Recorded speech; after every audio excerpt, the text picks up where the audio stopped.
O PRONERA, Programa Nacional de Educação da Reforma Agrária, é um desses exemplos de conquistas coletivas, porque ele foi criado visando o quê? Visando dar acesso aos povos do campo à alfabetização, ao ensino fundamental, ao ensino médio por meio do EJA e profissionalizante, e não somente isso, mas ao ensino superior e à pós-graduação também. Porque lembrem, eu tinha dito que os povos do campo tinham acesso somente ao ensino fundamental, e depois eles que se lasquem, porque eles não precisam estudar mais. Eles têm que trabalhar no campo agora, não é isso que pensam? Mas não. Os movimentos sociais do campo queriam mais. Queriam ensino médio também e ensino superior também. E pós-graduação também. Mas vejam, né?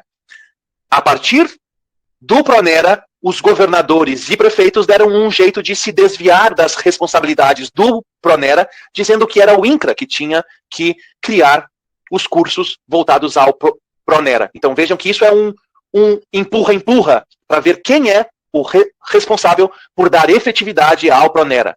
Isso lembra aquela conflitividade que nós vimos entre Estado e movimentos sociais. Os movimentos sociais, eles têm várias estratégias de luta. A primeira opção é, vamos lutar politicamente. Se não der certo politicamente, a gente tem uma outra estratégia, que é juridicamente. Ah, é? Você não fez? E está na lei? O que nos resta fazer? Vamos juridicamente agora. Ah, vamos falar com advogados, vamos falar com juízes, vamos falar com promotores, vamos falar com delegados, vamos falar com defensores públicos, vamos falar com todos os órgãos do poder judiciário. Deu certo? Não deu certo também. Eles não querem nada com nada. Ah, é? Então tem uma outra estratégia. Se a política não deu certo, se o diálogo político não deu certo, se a pressão jurídica não deu certo, o que resta? Resta a sociedade. Resta nós mesmos. Então, socialmente, a mesma coisa. Vocês podem tentar politicamente, vocês podem tentar juridicamente, e vocês podem tentar com protestos, com ocupações, etc. Então veja que há várias estratégias de luta. Cada uma tem seu valor. Não é só uma e azar da outra. Não é assim. Há várias estratégias de luta.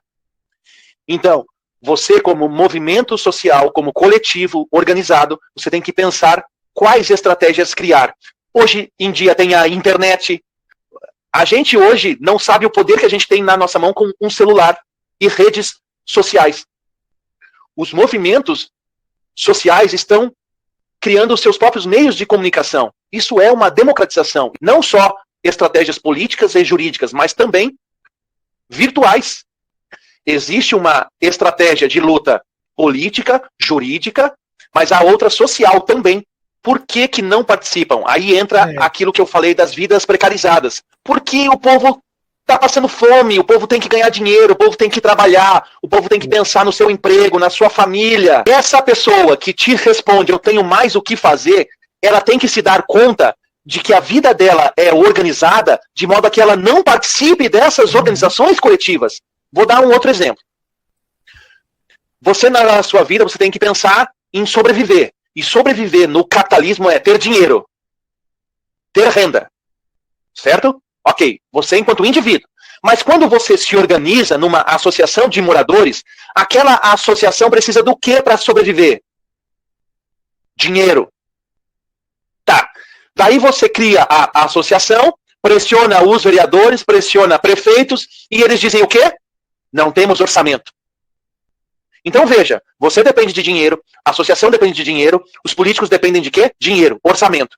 Então, como eu estava falando, tudo acaba no dinheiro. Então, isso prejudica também as nossas lutas e as nossas conquistas. A conquista do PRONERA foi se tornar uma política estatal e não governamental. Isso significa que tornar-se uma política estatal significa que ela é permanente. Não importa se está lá o Lula, o Bolsonaro, o Ciro, o Sarney, etc. Isso é permanente. Não depende da vontade do presidente da vez. Outra conquista do PRONERA, além de ter se tornado permanente e como consequência disso, é ter orçamento. Então, em que contexto o PRONERA foi criado?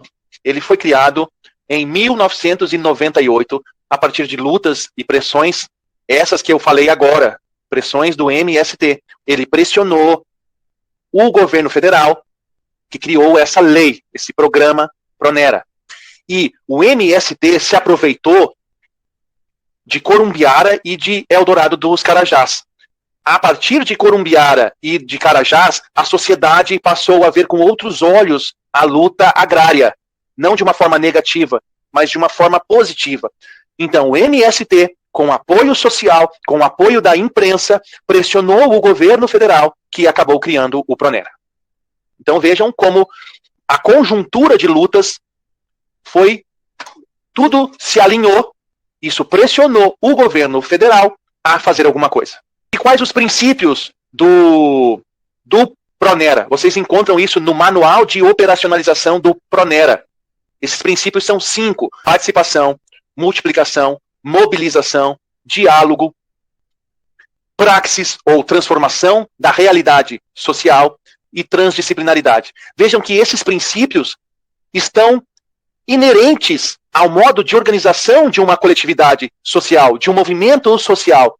Tem que ter participação, tem que formar multiplicadores para criar a mobilização. A gente tem que aprender a dialogar com aquelas várias divergências no grupo. A gente tem que visar a transformação e tem que ter transdisciplinaridade, para que as várias áreas dialoguem entre si, os vários saberes dialoguem entre si. O resultado desses princípios é mudança, transformação social.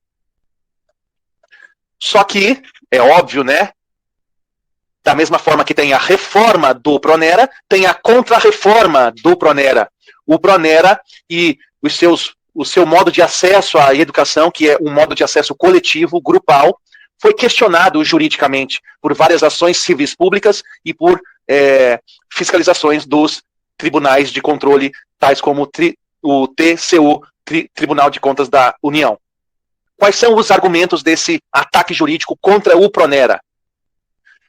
Igualdade de acesso, ou seja, o Pronera proporcionou acesso coletivo das populações do campo à educação superior. E isso era questionado como uma desigualdade no acesso à educação. Se os povos do campo tinham, por que os outros não tinham? Esse argumento até que vai, mas esses outros dois aqui são muito preconceituosos. Argumentaram que as populações do campo não precisam de ensino superior, de educação superior. E que o curso de direito que foi oferecido aos povos do campo era voltado para o meio urbano, para populações urbanas e não para povos do campo. Então vejam que absurdo esses argumentos. Que o acesso dos povos do campo à educação era desigual, que os povos do campo não precisavam de educação superior e muito menos do curso de direito. É óbvio que o INCRA, junto com as universidades e junto com os movimentos sociais, reagiu a esse ataque. Recorreu desses ataques. E ganhou. Porque a igualdade não serve para manter privilégios e desigualdade. A igualdade serve para mudar. Foi isso que eles conquistaram. A igualdade tem que ser justa. A justiça tem que ser igual para todos, não para manter privilégios, mas sim para gerar inclusão e mudança. E é óbvio, né, os outros dois argumentos de que os povos do campo, sim, têm direito a políticas afirmativas de acesso à educação superior, que é para todos, inclusive o curso de direito é para todos, não só para povos urbanos. Então, os movimentos sociais, junto com universidades, junto com juristas, conseguiram essa conquista diante desse ataque conservador que foi feito ao Pronera.